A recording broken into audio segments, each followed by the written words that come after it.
Hey everybody, Luke McElroy from Mets Performance Consulting, back with another Physiology Secrets, episode number 63. Now I understand it's been a long time since we've done an episode, so today what we're going to do is, you might notice to my right, your left, that we have a new addition to the Mets team. We're going to introduce Tyler, talk a little bit about what his role is in the company. Then we're going to go over to Nick to talk about the new format for Physiology Secrets. So it's going to come back bigger, better, and more consistent, most importantly than ever. Yep. And then we're going to talk about blood doping. So depending on when you're watching this, there's a lot going on in the media about some athletes being a little bit naughty and getting caught out with blood doping. So we'll go into that as well. So without further ado, I'm just going to flick straight over to Nick to quickly talk about the new format. And then Tyler can talk about what he's doing in the company. Yeah, exactly right. Yeah, cool. So new format for Physiology Secrets. If you're watching this on Facebook or YouTube, you notice that it's a video version. So we're going to be putting up a video version as well as the traditional podcast that we have been doing up on Podbean and Apple Podcasts. That may expand as well if we do choose some other platforms as well. But a number of different ways you now can watch the podcast. It's going to be up consistently on a Thursday night. So each week we'll be putting up one episode a week, and they're going to go for about 20 minutes to half an hour, so slightly longer episode, bit more of a conversational style, so a couple of different voices in. I'll be hosting a predominant amount of episodes, and then we'll be bringing experts in as well, so we're looking at getting some leaders in the field in their own aspects, whether that be biomechanics, whether it be swimming, whatever it is, that we feel they're probably a better addition to what we're going to talk about in the podcast. We'll be bringing them in as well as the three of us talking through, may get some athletes on at some point, and just change up a bit. So a bit more consistency, slightly longer episodes, but then also that week to week you're going to get video as well, so a number of different ways you can watch it on whatever platform you're on. Awesome. So just to clarify that, Nick, so every Thursday we're putting up Thursday night, every single Thursday, every week, 7 p.m. or you about 7 o'clock, consistent time every week. Lock it in your diaries. Thursday nights we will have a new episode, a little bit longer, so there'll be less of the short, sharp 6 or 7 minute podcast that I do. It's going to be more this sort of format where you can obviously listen to a podcast or a video as well. Q&A, what's to go with that? Q&A, so once a month we're going to have a Ask Mets podcast episode, which is basically any questions that you have that you want to ask us or potentially any experts that we brought in. Feel free to send those through if you want to comment on the Facebook post or send them through a direct message, an email, however you want to get in contact with us. Our Mets Mastermind group is a great place to ask your questions as well. We'll be answering those questions, couple of questions, three to five, and we'll cover everything about what you want to know. So leaving that completely open to you guys to guide that in terms of what questions you want. Already had quite a few questions come through from sort of earlier and sort of late last year as well that we're going to cover off in the first couple of episodes, but more than welcome to send your questions through already. Anything endurance, performance related. Yeah, cool. So this is a quick summary. So it's a new format. Nick will be the host. He's going to get experts on depending on what we're talking about. So I will still be regularly on the podcast talking about physiology. There are limitations to my knowledge. I'm not the best for S&C, so we'll get someone on. We'll get a Paul McKinnon from the Balance Runner to talk about running economy. So we're going to get experts in. It's still specifically based on endurance physiology and endurance athletes, but we're just going to get a larger spread of people and get some case studies in and all that sort of stuff. Awesome. So that's all good. So for the moment, just email nick@metsperformance.com to put a question through, nick@metsperformance.com. We may get some hashtags for Instagram and that later on, but just stay tuned. Yep. Right? Perfect. Thursday night. Cool. You're the host. Over to Tyler. Introduce. Over to Tyler. So you want to just quickly run us through your background around in endurance sport, and then what your sort of role with us predominantly is going to be over the next little while. Alright, so I guess my background in sport, endurance sport specifically, is triathlon mostly. So mostly sort of long course of 70.3 distance, full Ironman. So I've done 6 fulls, I think, race at Kona once, raced a world champs for 70.3, raced a world champs for cross tri, and then I think I've run maybe 5 standalone marathons, mountain bike races, few road races on the bike, sort of bits and pieces of everything, but yeah, usually the full Ironman and half Ironman I guess has been my focus, where I've put most of my energy. Any keen followers of the Mets Mastermind as well might recognise Tyler from the Road to 240. It was a series that Luke did a little while ago, trying to get down to the 2-hour 40 marathon. So if you haven't seen that, jump in the Mastermind and have a look at it. Not a bad series sort of documenting that journey, but obviously he's a gun in terms of endurance sport. So brings a lot of sort of knowledge from an athlete side of things, but particularly for our educational side of things, he's helping out a lot. He's a PE teacher by trade. Went last 5 years in PE. 5 years, PE maths at secondary school. So a lot of what I'm doing here now is in the schools, the education side that we're building up. So doing a lot of things there, but hopefully getting involved in maybe some coaching and with a bit of experience from the long course triathlon perspective. Yeah, absolutely. So definitely a valuable addition to the team. So the team has grown to 3, which is pretty exciting for 2019. Moving into today's content, as Luke mentioned before, we're going to cover a bit on blood doping. It has been in the media a little bit lately. You may have seen up on Facebook where we already shared the article talking about a few of the cross-country skiers, and even I think recently as today, if not yesterday, there was a couple of pro cyclists who got done as well. We're just going to cover off what blood doping is, what that whole scenario sort of looks like in terms of why these athletes have been in a little bit of trouble in what they're doing, why it's illegal in the sport, and what it actually does to the physiology. So this is where Luke's going to step in a bit, because this is your area in terms of physiology. You're the expert in this aspect. What are these guys actually doing? Why are these cross-country skiers, pro cyclists, endurance athletes, blood doping? How is it actually improving their performance? What's their goal of going through that process? Yeah, cool. So blood doping is first and foremost illegal. Right? You're not allowed to do it. It's an illegal ergogenic aid. An ergogenic aid is something that improves performance. So you have illegal methods and you have legal methods. And I know we're going to go into that in a sec anyway, but a legal method would do altitude training or sleep in an altitude tent. An illegal way is basically an unnatural or an unsafe way to improve performance. So what blood doping specifically involves is you essentially will extract blood from your body.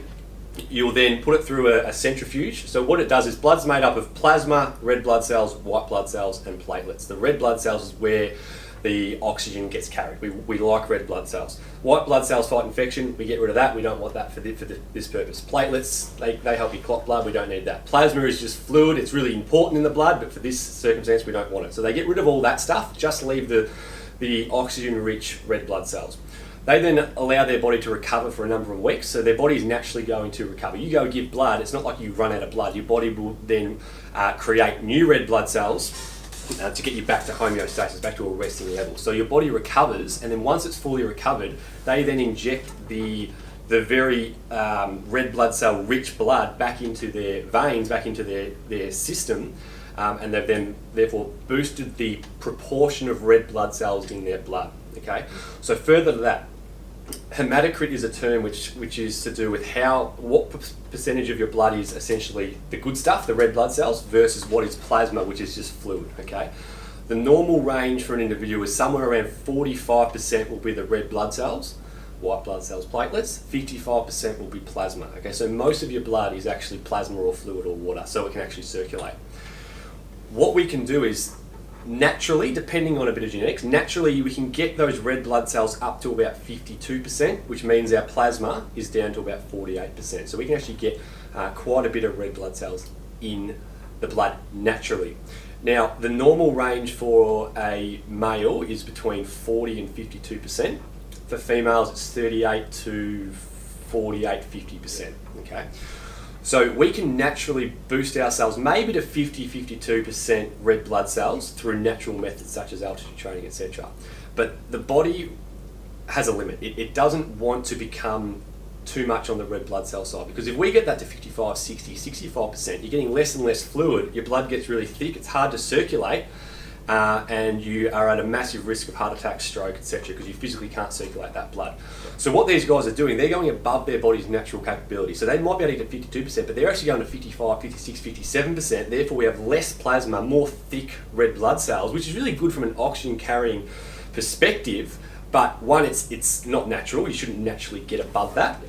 And two, it's extremely performance enhancing because you've essentially injected more red blood cells which carry oxygen, and it's just an unnatural way to improve performance. So that's what they're trying to do, and it's illegal because it's unsafe, it's unnatural, and it's performance enhancing in an unnatural way. Yeah. So in really sort of short summary, they're basically taking blood out, taking out all the stuff they don't need, putting back in the stuff that they do want, boosting up that red blood cell count, and enhancing their performance overall. So obviously an illegal method, and these guys being caught for the purpose of fair sport is obviously a good thing. What are some of the dangers of these athletes doing it though? You sort of touched on very quickly there some of the maybe potential risks. This isn't a new method either. The guys have been doing this for years and being caught, sort of thinking back towards even like the Lance Armstrong sort of pro cycling days. What are some of the dangers of these athletes performing this blood doping or this method of doping to their health, to like long term, what their careers might look like? What are some of the results of that? Yeah, so it's an increase in blood viscosity. So viscosity is just to do with thickness. So as I said before, if we increase the red blood cells, as a proportion, the plasma comes down, that's the fluid. So think of it like, I don't know, you go, you want to make up a sports drink, a 1 litre sports drink, you're supposed to put 2 scoops in or whatever it is, right? If you go put 4 scoops in, which is essentially what we're doing, adding red blood cells, you might not get too much extra blood overall, but it's thicker, it's sludgier, it's harder to circulate. So that's essentially what they're doing. The reason it's dangerous is because the thicker your blood, the harder your heart has to work to circulate it. So what happens back in the Tour de France days, back in Lance Armstrong's era, you know yourself, what did the athletes do? They woke up at 3 a.m. in the morning, jumped on the wind trainer just to circulate the blood. They started moving their legs, circulate the blood, keep the heart rate up, because if they didn't, this thick, sludgy blood would clot, cause a stroke or a heart attack because it's so thick. So the dangers are huge, and to be honest, like the commitment to doping is so high. Like not only do you have to go and ride 200 k's, you then have to wake up 3 times a night to jump on the wind trainer to circulate the blood so you don't die. You would think that I think even before Armstrong days, this was happening, that multiple guys did have heart attacks in their sleep and not wake up, and we'd think, well, maybe we need to cut back on our doping, but that's what you're saying, the commitment's there. These guys weren't cutting back on their doping, they just came up with ways of getting up and some calisthenics during the night or sitting on a trainer just to stop that resting heart rate getting so low. And I guess they're always looking for ways around it, I suppose, which so it's a pretty sort of full-on commitment. If you've watched the Netflix documentary, I think it's Icarus, where one of the guy who's running the documentary tries to recreate Armstrong's doping strategy. It's a full-on process. It's unreal to see what lengths these guys will go to. So in that regard, we covered sort of the illegal component of it, what the risks are. How can we get this benefit by doing it legally? Like, what are the ways that you can still get that same performance benefit, improve the composition of the blood, but not be doing it through a doping measure that's an illegal aspect to the sport? Yeah, so we do altitude training to legally boost the percentage of red blood cells. It is going to help. It's not going to help to that extent because the body has natural limits. So basically what altitude training involves, there's 2 methods of it. There's live high, train low, which I'll go into in a second. There's also, if you live at altitude, your body will adapt to it. So at altitude, there's less oxygen. It's thinner air. Your body has to work harder to circulate it. So long story short, what happens is the receptors in our brain, it detects that there's less oxygen in the air. Okay, so I'm going to go through the process of how we go to altitude and then our body actually adapts to it. So we go to altitude with less oxygen. The hypothalamus in the brain, it sends a signal to our kidneys to create EPO. Now, you probably have heard of EPO before. EPO is that bad drug that they inject. Okay, it's actually a naturally occurring hormone that the kidneys produce, but we also can inject it illegally and synthetically as well. So that does a very similar thing to blood doping, but it's a naturally occurring hormone. So your kidneys create EPO. EPO then tell our bone marrow, so things like a femur, for example, to create red blood cells. All right, red blood cells have hemoglobin. Hemoglobin is the oxygen-carrying pigment of that. So essentially what we're doing is we're going to altitude with less oxygen. Our body then releases EPO, the hormone, which then creates red blood cells, boosts our oxygen carrying capacity, improves in theory, our VO2 max. Right? So a good example is actually anyone who follows Bike Chaser, Cam Nichols. He did an experiment with box altitude. So he essentially, what he did is rather than going and training at a high altitude, you sleep in it. So you sleep in it for about 12 hours a day for 3 weeks of continuous exposure. And that will give you the same benefits as actually being in it all the time. So he did his pre-blood analysis. It was 46% hematocrit, so that's well within the 40 to 52. That's fine. And after, I think, I'm not sure if it's 3 weeks. Don't quote me on that. But it was a number of weeks that he was sleeping every day in this altitude tent, and he went up to 48%. So from 46 to 48, that's within that legal range of 40 to 52. So I know back in it was about 10 years ago. It may have changed. I know that if anybody hit more than 52%... Yeah, it was before. Yeah, and they had no test that would discern between naturally occurring EPO and synthetic EPO, so they... Put a percentage on it. Yeah, I think it was 50%. Beyond that, there was still no proof, so I think they gave you a 1 month holiday from racing. Yeah.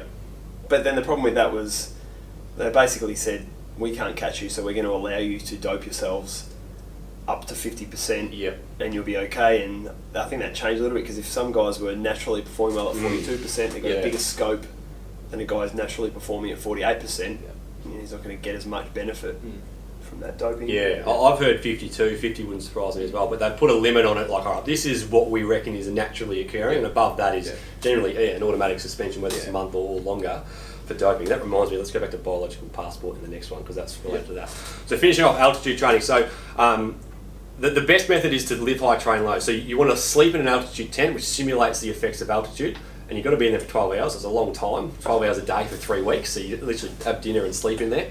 And then you can train in a normal environment. The problem with training at a high altitude is that because there's less oxygen, it's hard. You're working harder. You really lose the quality of the training session. You can't keep the intensity up. So you're better off to sleep in altitude where we don't need oxygen. Like the oxygen demand is so low, we're just sleeping in it anyway. You get the EPO benefits while sleeping, but then you maintain your training intensity at a normal environment. Yeah, which is for like a muscular system benefit. If you can't get your cardiovascular up to that real high intensity because of the lack of oxygen, I suppose you can't push your muscles to the same stress levels as you would at sea level? Yeah, I mean, AVO2 diff goes, so if you've got less oxygen coming in, you're going to diffuse less across as well. So it's pretty much good in one aspect. Yeah. Not so good at the other end. Yeah, I mean, your oxygen saturation levels go down like that. So your hemoglobin saturation right now at sea level, like 98% of our hemoglobin are covered in oxygen. You go to altitude, it might be like 85%. So you're getting less of that oxygen is being carried around. Therefore, you get less delivery to the muscles, and then the muscles. Because of the pressure differences, they struggle to diffuse it across as well. So, but it's an interesting point you make because altitude training not only will improve, the primary goal of it is to improve your red blood cell count, but it does indirectly help your diffusion rate across the muscles as well to an extent because the body works as one unit. It can't just improve one area, it can't just improve your cardiovascular, it's got to do the muscular as well. Yeah. Just on that before we get to biological passport, just touch on the ideal dosage in terms of what's the minimum stimulus you need to be able to touch to be able to get that altitude training benefit? Because I know like people have probably seen there's altitude houses now. Mm-hmm. You can go in and do like a 1 hour session and then not do anything for the rest of the week. Is that enough, or what do we need to be looking at to be able to actually see that altitude training benefit or that altitude stimulus, if you like, to be able to see a change in our cardiovascular system, see a change in what's going on internally? Yeah, look, I'd have to double check what the minimum stimulus is. I know the general guidelines are 12 hours a day of continuous exposure. So you need to be at 12 hours continuously, so half your day, you need to be there for 3 weeks at an altitude equivalent of 2,100 to 2,500 metres above sea level, okay, which isn't too bad. I think that brings down the oxygen. So at the moment it's 21%, brings it the equivalent of about 13%. So the people who go out and do like a 1 hour session, I know a lot of gyms, they say come and do a 1 hour altitude training session on a spin bike. Does it give you the benefit? I'm not going to say it gives you no benefit whatsoever, but save your money. The decrease in intensity of that session for the benefit of the altitude probably is negligible. The only time I'd say that's beneficial is if you're going to go climb Mount Everest or something. That's specific training, so you're getting used to it. And I know a couple of mountaineers have come in to do that with us, and they wanted to do oxygen training or however they talked about it, but specificity is obviously the number one principle for training programs. So if they are going to be at altitude, then getting used to just the difference in oxygen saturation levels and stuff is beneficial. Yeah, cool. Mentioned before biological passport. That's probably one of the final things we will touch on before we sort of wrap things up for the blood doping aspect. What is that for an athlete? What are we talking about when we have a biological passport? We mentioned some brief numbers in terms of percentages of what markers that we're looking at, like WADA and ASADA are looking at for what is doping and what isn't. What do they do now to try and prevent that sort of variance? Like you said, Tyler, before, with some athletes who are naturally good at, say, 42%, but they can now boost up to 50%, as opposed to the athlete who's naturally good at 48%, who can then only go an extra 2%. What do they do now to try and prevent that happening, prevent the guys who are naturally on that lower end of the spectrum boosting up massively and getting these massive performance gains?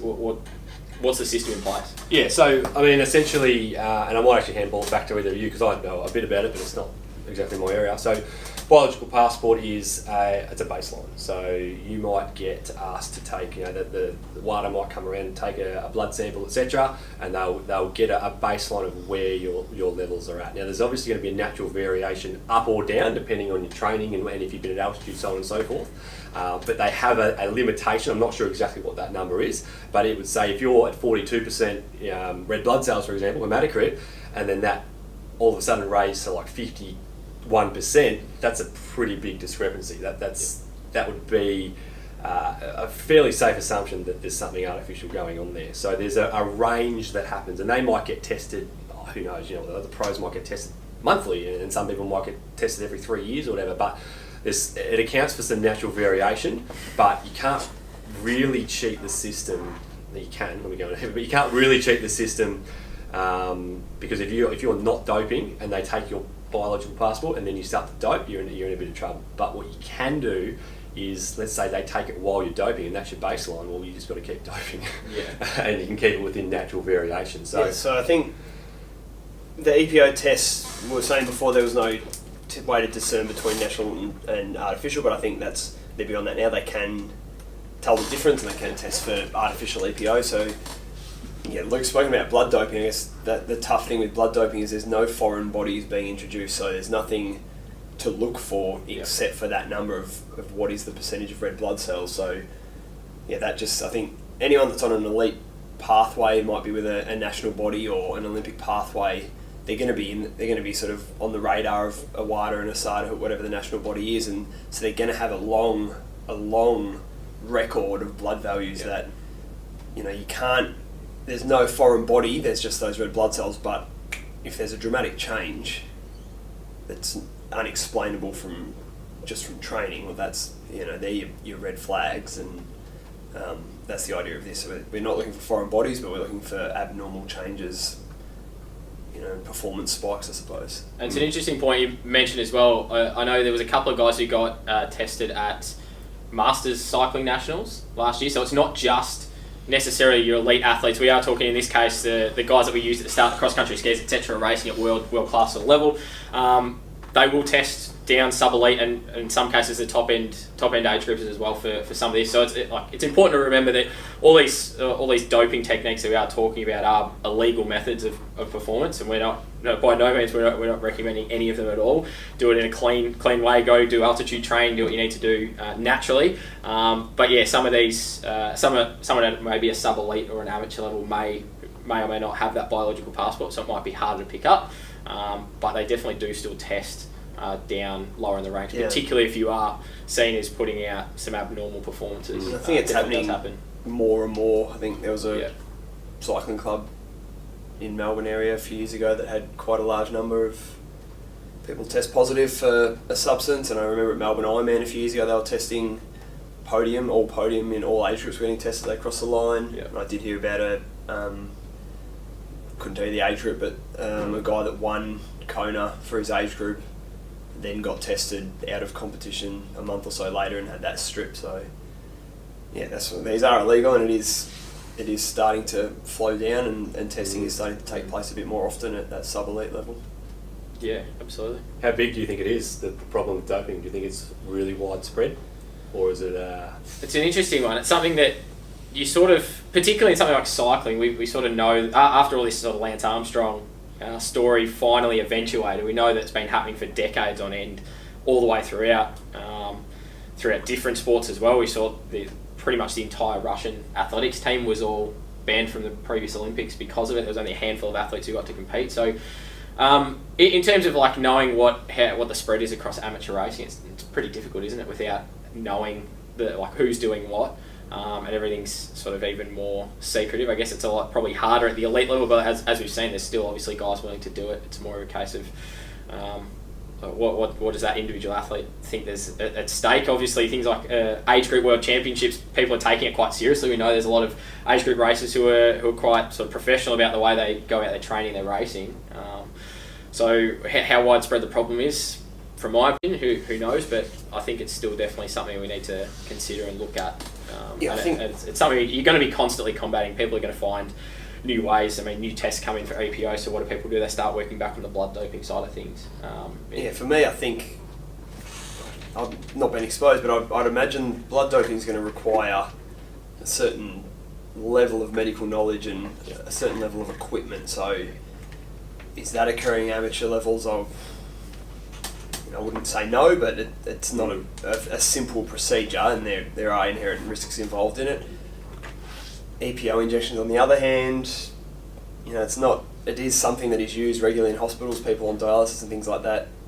It is used, and I have heard stories from hospitals there's one particular story I heard of a guy playing like a C grade local tennis match, who had access through a hospital and was using EPO as a performance enhancing type thing. So I don't know, you hear stories like that, and maybe it is widespread. It's going to be hard to tell, and we're probably never going to have resources at an amateur level to know for sure. Yeah. So yeah, I think at the amateur level, you're not going to get much blood transfusion. I think that's pretty high tech stuff. Yeah. You might get someone, steroids, yes, but maybe not in the endurance athlete field, but it will help you recover in between. I think at the elite level, I reckon it's pretty widespread, to be honest. And look, don't quote me on this. This is not based on facts. This is talking to some pretty big players in the industry, some pretty high-end coaches thinking that, particularly in athletics, it's pretty big. Yeah. Cycling, we've seen cross-country skiing, we've seen the pressure to perform. They've got sponsorships to deal with. They need to win. There's a lot of pressure on. If one does it, the whole team's is pressured to do it. Blood transfusion at the top end, maybe it's a pretty effective way. It's better than doing EPO. You may as well just skip the middleman, just get rid of it all, chuck it back in, job done.